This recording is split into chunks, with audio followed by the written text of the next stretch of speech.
इतने सारे जख्मों के बाद और अपने सबसे खास साथी के घायल होने के बाद अब रोनी में और लड़ने की हिम्मत नहीं बची थी।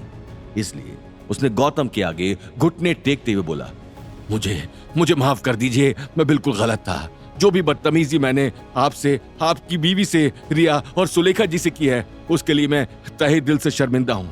मैं आपके आगे गिड़गिड़ाकर रहम की भीख मांगता हूँ। प्लीज प्लीज मुझे माफ कर दीजिए।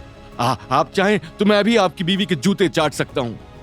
गौतम ने अवनी को अपने पीछे करते हुए कहा, तुम्हारे जैसा नीच इंसान मेरी बीवी के जूते चाटने लायक भी नहीं है। अवनी का हाथ पकड़कर उसे रोनी के सामने ले गया और जोर से रोनी को अवनी के हाथों से रोनी को तमाचा दे मारा।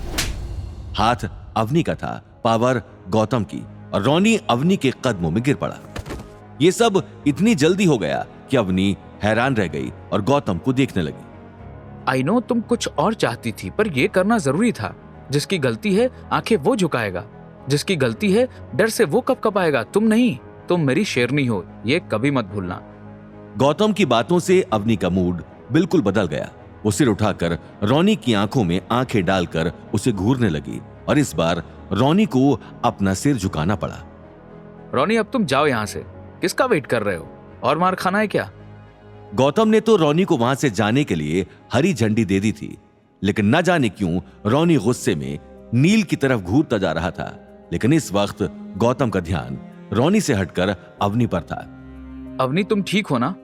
तुम मेरी बीवी हो, तुम्हें प्रोटेक्ट करना मेरा फर्ज है। लेकिन अफसोस मैं इसे उस वक्त चुप ना करा पाया जब ये तुम्हारे बारे में इतना। ऐसा बोलते हुए गौतम की जुबान रुक गई। गौतम को बहुत ही गिल्टी महसूस हो रहा था। तभी अवनी ने गौतम को शांत करते हुए बोला, तुम ऐसा क्यों बोल रहे हो? आज जिस तरह से तुम मेरे आगे ढाल बनकर खड़े हुए हो, मुझे बचाया है। मुझे नहीं लगता कि मेरा अपना कोई सगा भी ऐसे मुझे बचा पाता। मैं तहे दिल से तुम्हारी शुक्रगुजार हूँ और थैंक यू मुझे आज हिम्मत देने के लिए कि मैं उस रोनी का सामना कर सकी। गौतम को अवनी की बातों से खुशी तो हुई थी, लेकिन जैसे ही वो अवनी को वहां से लेकर जाने लगा, उसे रिया की आवाज आई। गौतम और अवनी ने मुड़कर देखा तो रिया गुस्से में नील का कॉलर पकड़ते हुए उस पे चिल्ला रही थी। सच बोलो, चुप क्यों? मैंने पूछा इतनी देर से चल क्या रहा है? मैं कब से नोटिस कर रही हूं कि ये गंजा तुम्हें बहुत देर से गुस्से में घूरे जा रहा है, और मैंने अच्छे से देखा है कि तुम भी उसे आंखों से इशारे करे जा रहे हो। मुझे सब सच बताओ, क्या चल रहा है?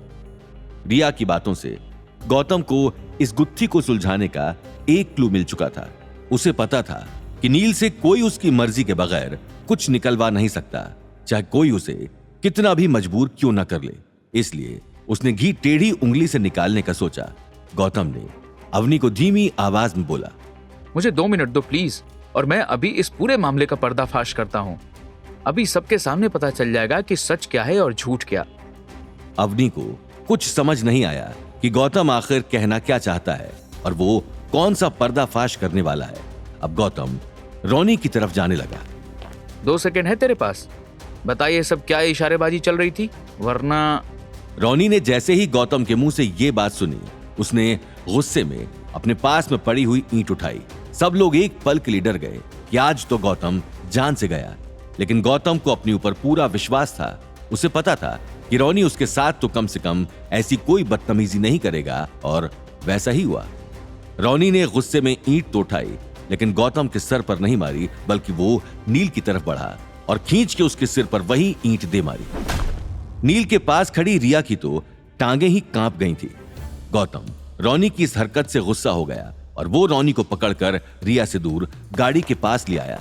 लेकिन रोनी तो पहले ही गौतम का सताया हुआ था, इसलिए उसने गौतम के सामने हाथ जोड़ते हुए बोला, रुको रुको, सुनो, मैं सब सच बता रहा हूं। ऐसा बोलते हुए रोनी बार बार गुस्से में नील की तरफ देख रहा था। नील ने रोनी को चुप रहने का इशारा किया और इस बार ही सब ने देखा। रोनी भड़क कर बोला, अब तू मुझे दोबारा जितने चाहे पैसे दे दे, लेकिन मैं तेरे झांसे में नहीं फंसने वाला हूं। मुझे तेरे जैसे झूठे पर भरोसा नहीं है। मैं दादा भाई गैंग का लीडर रोनी हूं, लेकिन तूने तो मुझे गली का कुत्ता बनाकर छोड़ दिया है। रोनी की बातों से अब सभी को यह अंदाजा तो हो चुका था कि जरूर ये ड्रामा नील का बनाया हुआ है। तभी गौतम ने रोनी से कहा, यूं घुमा फिराकर बात करने की जरूरत नहीं है। जो भी है एकदम सही सही बता, और तुझे यहाँ कोई कुछ नहीं कहेगा, वो जिम्मेदारी मेरी है। अब रॉनी ने बताया, कुछ दिनों पहले नील ने हमारी दादा भाई गैंग में कांटेक्ट किया था। इसे पता था कि हम यहाँ के सबसे खतरनाक गुंडे हैं और हमारा यहाँ सिक्का चलता है। हमारा रिकॉर्ड था कि हमने जिसकी सुपारी ली उसको खत्म किया। रॉनी की एक एक बात वहां खड़ा हर इंसान बहुत गौर से सुन रहा था। अपनी बात कंटिन्यू करते हुए बोला, तो फिर इसने हमें बताया कि रिया सिंघानिया नाम की एक लड़की के सामने ये अपना इंप्रेशन जमाना चाहता है और ये हमें नकली गुंडा बनाकर अपने आप से लड़वाना चाहता है। इसने बोला था कि हम लोग आकर इसे मारे पीटें, लेकिन धीरे धीरे, ताकि ये हमें मार दे और खुद रिया सिंघानिया के आगे हीरो बन जाए। और इसने तो ये भी बोला था कि हम रिया सिंघानिया की झूठी किडनैपिंग करें और फिर ये उसे हम लोगों से बचाएगा और उसकी नजरों में हीरो बन जाएगा। हम लोग वैसे तो असली कत्ल और बड़ी बड़ी फिरौती के लिए जाने जाते हैं, लेकिन इसने हमें इतनी बड़ी रकम ऑफर की थी कि हमने सोचा कि छोटा सा ड्रामा करना कोई बड़ी बात नहीं है और अगर कोई बात हुई भी तो हम लोग खुद ही संभाल लेंगे। लेकिन आगे की कहानी जानने के लिए देखिए अगला एपिसोड सिर्फ पॉकेट एफएम के यूट्यूब चैनल पर और रॉयल वारिस के सारे एपिसोड्स को सुनने के लिए डिस्क्रिप्शन में दी लिंक से डाउनलोड करें पॉकेट एफएम ऐप।